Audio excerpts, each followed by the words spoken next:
कृष्ण की पाठशाला। अगर मैं आपसे कहूँ कि गंगा को धरती पर लाने के लिए पूरी धरती को खिसकाया गया था और उसी दिव्य टकराव से हिमालय जन्मा था, तो क्या आप विश्वास करेंगे? और अगर मैं ये भी कहूँ कि ये रहस्य आधुनिक विज्ञान का नहीं, हजारों साल पहले सनातन धर्म के ऋषि मुनियों ने पहले ही बता दिया था, तो रुकिए, क्योंकि पूरी कथा देखने के बाद ही आप जान पाएंगे कि असली सच्चाई क्या है। और पौराणिक विज्ञान को जानने के लिए चैनल को अभी सब्सक्राइब जरूर करें। वृंदावन गाओ, कृष्ण की पावन धरा।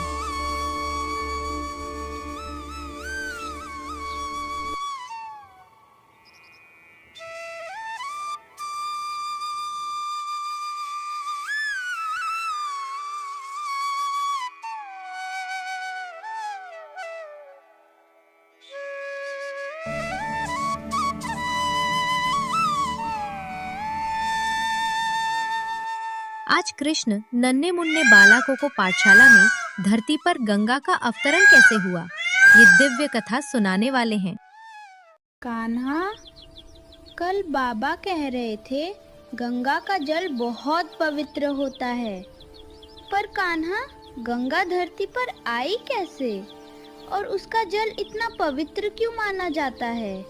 क्या उसमें कोई दिव्य शक्ति छिपी है या फिर उसके पीछे कोई अद्भुत कहानी है? हाँ कान्हा, बताओ ना कान्हा।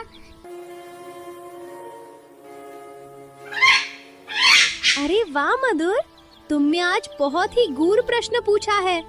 गंगा की कथा केवल नदी की नहीं है, ये पृथ्वी, धर्म और देवत्व तीनों को जोड़ने वाली महागाथा है। सखाओ, बहुत समय पहले प्राचीन काल में ये भूमि, जिसे आज तुम भारत कहते हो, उस समय इस स्थान पर नहीं थी। ये बहुत दक्षिण में गोंडवाना नामक एक विशाल भूभाग से जुड़ी हुई थी। तब यहाँ न हिमालय था, न गंगा बहती थी और न ही पृथ्वी के उत्तर भाग में आज जैसी भव्य पर्वतमालाएं थीं। कान्हा, फिर उस समय यहाँ रहने वाले लोग पानी कैसे पी पाते थे? क्या उनके लिए नदियाँ नहीं थी? तो वे अपनी प्यास और जीवन की जरूरतें कैसे पूरी करते थे? अरे प्यारे, तभी तो ये अद्भुत कथा शुरू होती है। उस समय इस भूमि पर भीषण सूखा, जिसे शुष्कपन कहते हैं, चारों ओर फैल जाता था। नदियाँ नहीं थीं। लोग प्यास और पीड़ा में जीने को मजबूर थे और तभी भाग्य किसी महापुरुष की प्रतीक्षा कर रहा था।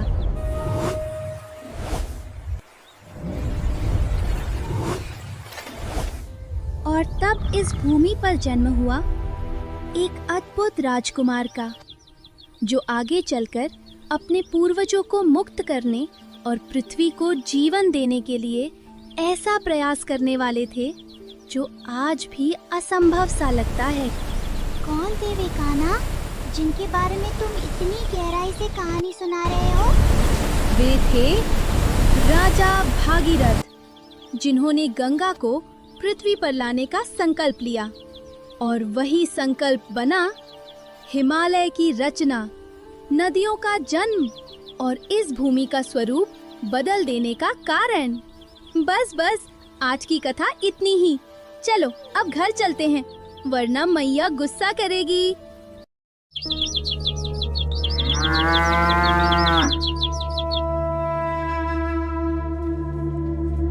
आज तो कान्हा ने पाठशाला में बड़ी ही मजेदार कथा सुनाई। अरे ओ गोवाले, आज कौन सी कथा सुनाई है तुम्हारे कान्हा ने पाठशाला में? हटो नकचड़ी गोपिया, हम तुम्हें क्यों बताएं भला।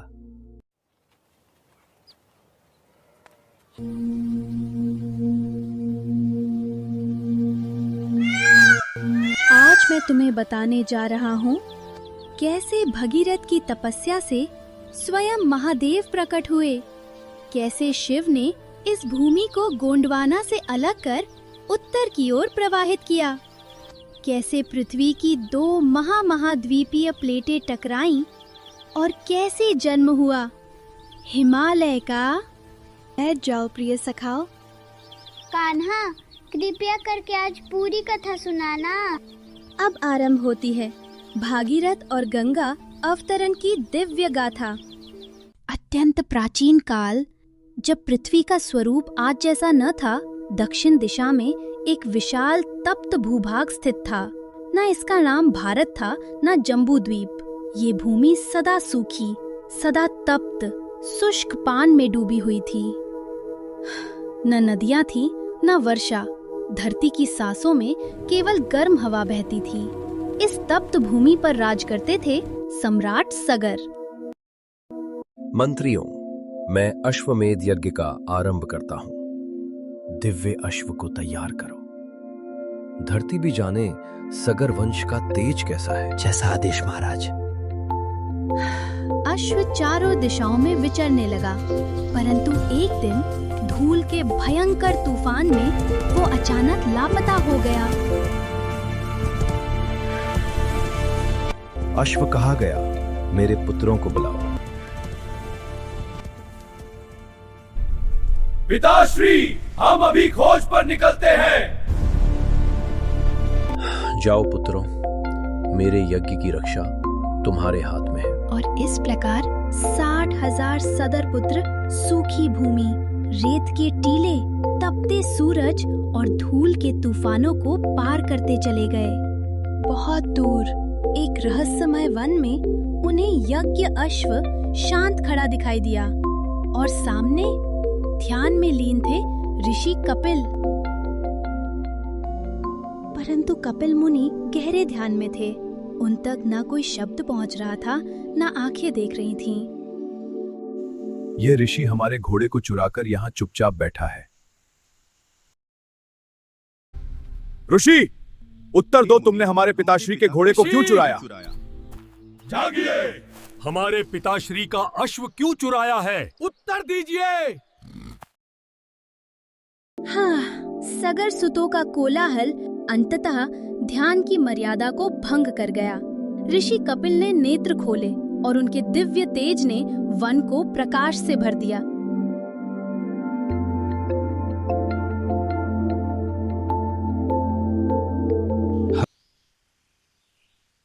अज्ञानियों, तुमने मुझ पर अश्व चोरी का आरोप लगाया है। तुमने मेरा तप भंग किया है। मैं तुम्हें श्राप देता हूँ। एक ही क्षण में 60,000 सगर सुत अपने स्थान पर ही शिलाखंड पत्थरों में परिवर्तित हो गए। वन फिर शांत हो गया और तप्त भूमि और भी मौन हो गई। परंतु वंश की ज्योति बुझी नहीं थी।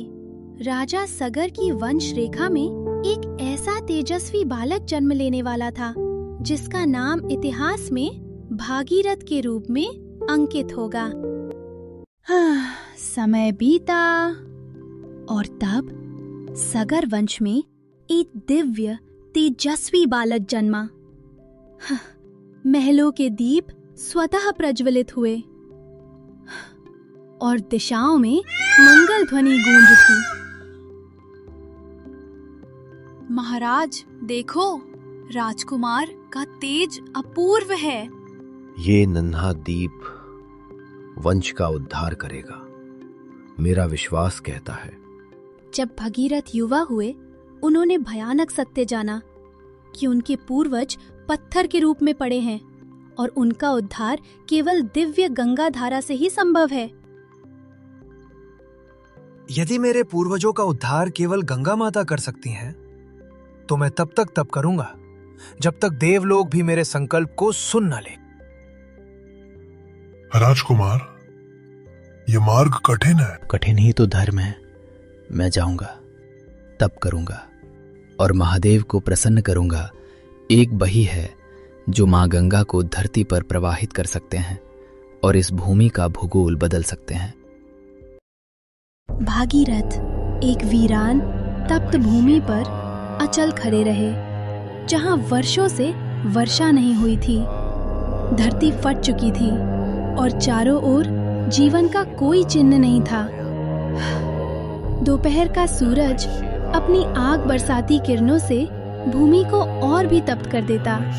रेत गर्म होकर पैरों को जलाती, पर भागीरथ की स्थिरता मानो समय को भी रोक दे।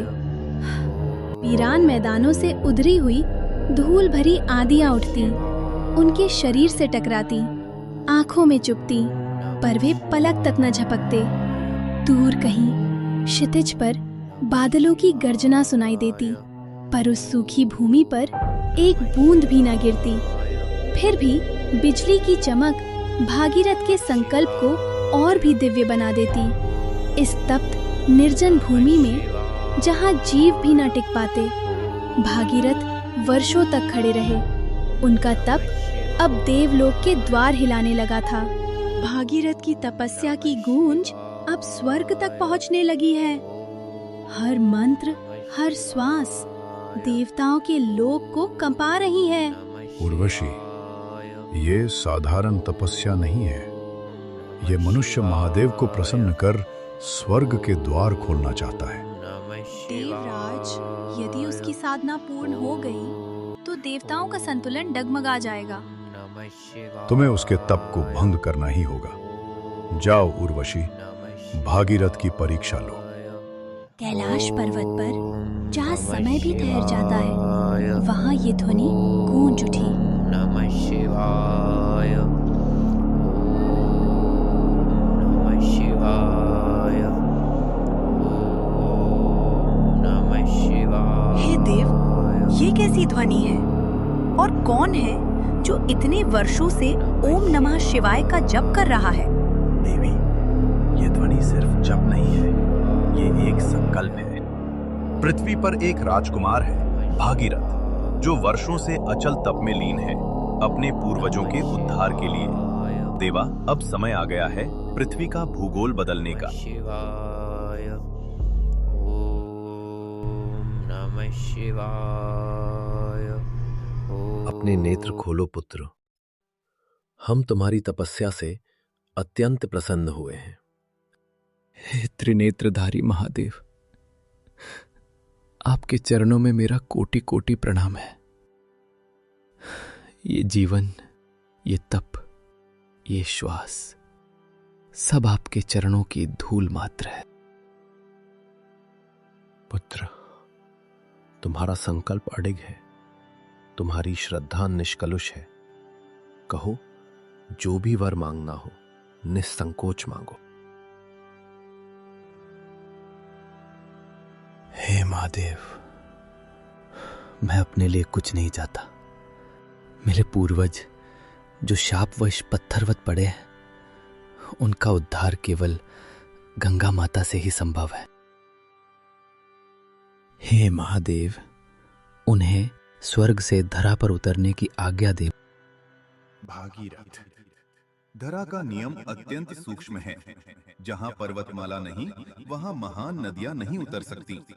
तुम जिस भूमि पर खड़े हो, यह सदा से शुष्क भूमि रही है। यहाँ न ऊंचे पर्वत हैं, न जल को जंग देने वाली गहरी नसें। नदियाँ वहीं बहती हैं, जहाँ धरती की रीढ़ शक्तिशाली पर्वतों से बनी हो। तो क्या इस भूमि पर गंगा माता का अवतरण असंभव है? असंभव कुछ नहीं, केवल इस भूमि का भूगोल बदलना होगा। क्षण भर में महादेव ने अपना विराट दिव्य रूप प्रकट किया।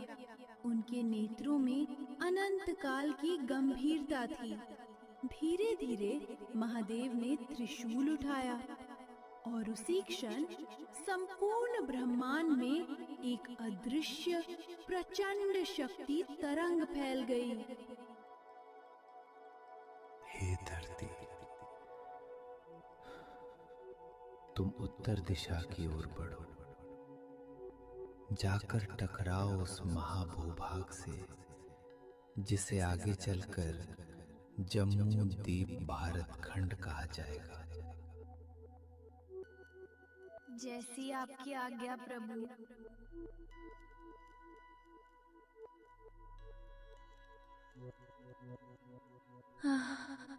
धरती धीरे धीरे खिसकने लगी। समुद्र कांपे। महादेव की आज्ञा से धरती अपनी दिशा बदलने लगी।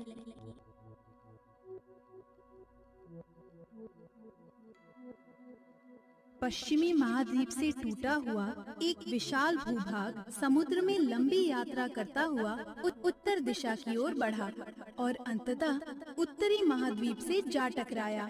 दो विशाल भूभागों के इस महासंघर्ष से और उसी क्षण जन्म हुआ हिमालय का। धरा पर पहली बार एक ऐसा पर्वत खड़ा हुआ जिसकी चोटियां आकाश को छूती थीं। हिमालय के उदय के साथ ही धरती की गोद से असंख्य नदियां फूट पड़ी और यही वो क्षण था जब धरा पर गंगा के अवतरण का मार्ग बना। देव, क्या मैं धरा पर उतरूं? हाँ देवी, हिमालय तुम्हारा मार्ग बनेगा। भागीरथ का संकल्प अब सत्य होगा।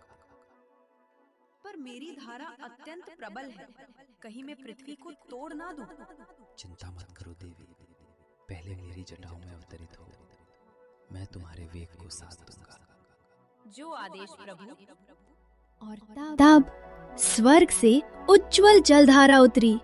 महादेव ने उसे अपनी जटाओं में समेट लिया और कोमलता से हिमालय की ओर प्रवाहित किया। मैं प्रवाहित हो रही हूँ। भागीरथ, तुम्हारे पूर्वजों की मुक्ति का समय आ गया। हे गंगा माता, हे महादेव, आपकी कृपा से मेरा वंश धन्य हो गया। हिमालय के जन्म के बाद हिमालय की गोद से असंख्य नदियां फूट पड़ी। हिमालय केवल पर्वत नहीं था, वह धरती का प्रहरी बना। उत्तरी ध्रुव से आने वाली हिम सी ठंडी हवाओं को उसने अपने विराट वक्ष से रोक लिया और जब समुद्र से उठे मॉनसून के बादल भारत की ओर बढ़े तो हिमालय ने उन्हें थाम लिया। आकाश झुका, बादल बरसे और भारत भूमि जीवन से भर उठी। नदियां चलीं, वन फले, सभ्यताएं जगीं और तभी देवताओं ने निर्णय लिया। अब समय आ गया था गंगा के धरती पर अवतरण का। कृष्ण की पाठशाला।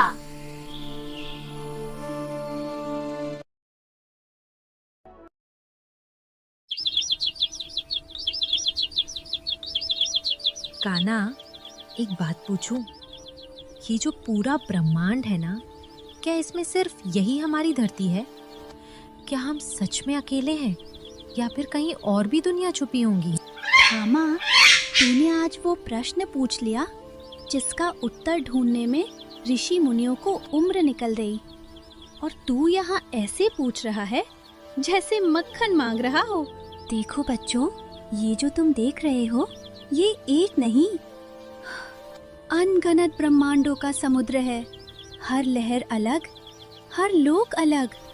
हर लोक में अपनी धरती, अपना सूर्य, अपने नियम।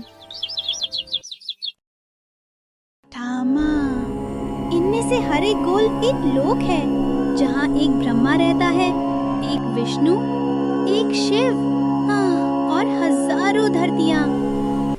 मतलब कान्हा, हम अकेले नहीं? अरे थामा, अकेले कभी नहीं। हाँ, ये सृष्टि प्रेम से बनी है और प्रेम कभी अकेला नहीं रहता।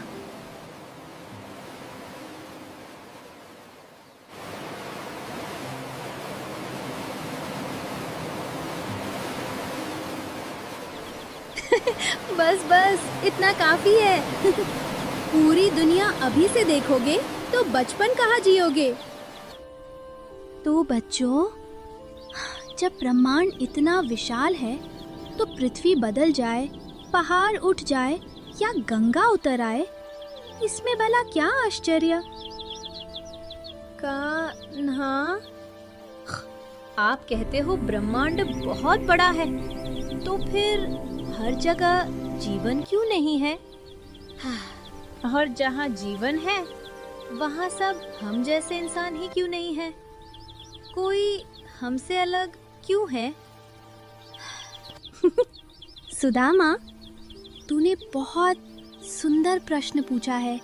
देख, इस पत्ते को, ये इसी धरती का है, इसी मिट्टी में उगा है। अब जरा सोच, इसी धरती पर आम का पेड़ भी है, नीम का भी और गुलाब भी। मिट्टी एक है, पानी एक है, धूप एक है, फिर भी सब पेड़ अलग क्यों हैं? क्योंकि सुदामा, प्रकृति हर जगह अपनी जरूरत के हिसाब से जीवन को जन्म देती है। जहाँ जैसी धरती होती है, जहाँ जैसा जल होता है, जहाँ जैसा आकाश होता है, वहाँ वैसा ही जीवन पनपता है। तो कान्हा, क्या कहीं और भी जीवन हो सकता है? हाँ सुदामा, पर हर जीवन तुम्हारे जैसा नहीं होगा। कहीं जीवन प्रकाश जैसा होगा, कहीं विचार जैसा, और कहीं ऐसा भी जिसे आंखें देख ना सकें। तो फिर हम इंसान खास क्यों हैं? क्योंकि तुम्हें सिर्फ जीना नहीं मिला, तुम्हें सोचना, समझना और प्रश्न करना भी मिला है। जो प्रश्न पूछता है सुदामा, वही आगे बढ़ता है, और जो उत्तर ढूंढता है वही सच की करीब पहुंचता है।